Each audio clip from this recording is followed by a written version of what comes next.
নববর্ষ শুরু হবে, তথাপিও বিগত বছরের অভিজ্ঞতায় দেখা যায় রাত্র 12টা 1 মিনিটে ব্যাপক হারে আতশবাজি, ক্লাস্টার বোমা, ফানুস ব্যবহার হয়ে থাকে। চলতি বছর আজকের শেষ দিন, আজকে রাত্রে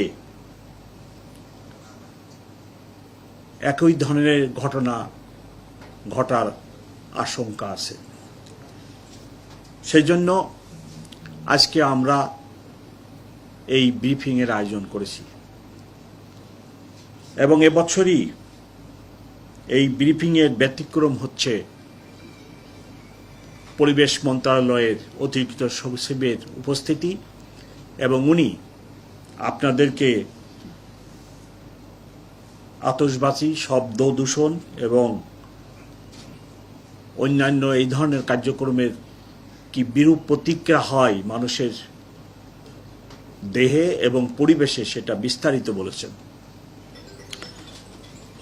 আমি বা আমার সহকর্মীরা এই ব্যাপারে কোনো বিশেষজ্ঞ নই, তবে আমরা সাধারণ মানুষ হিসেবে জানি যে শব্দ দূষণ আমাদের শরীরের উপরে কী ধরনের বিরূপ প্রতিক্রিয়া ফেলে। ঢাকাবাসীর কাছে আমার অনুরোধ থাকবে যে আমরা এইরূপ কর্মকাণ্ড থেকে নিজেদেরকে বিরত রাখি।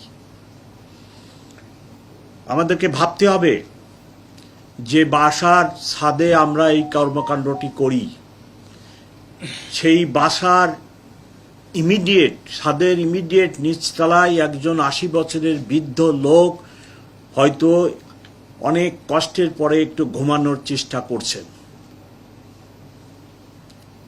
অথবা কেবলই তিনি একটু ঘুমিয়ে পড়েছেন। আপনার এই বিকট শব্দে তার ঘুম ভেঙে যায়, সে আরো অনেক কষ্ট পায়। আমাদের প্রত্যেককে এটি ভাবতে হবে। হাসপাতালের পাশে যদি এইরূপ বিকট আওয়াজ হয়, হাসপাতালে যেনারা মুমূর্ষু রোগী থাকে তারা কষ্ট পায়। সারা বছর ধরে যখন স্কুল টাইমে স্কুলে জাম লাগে,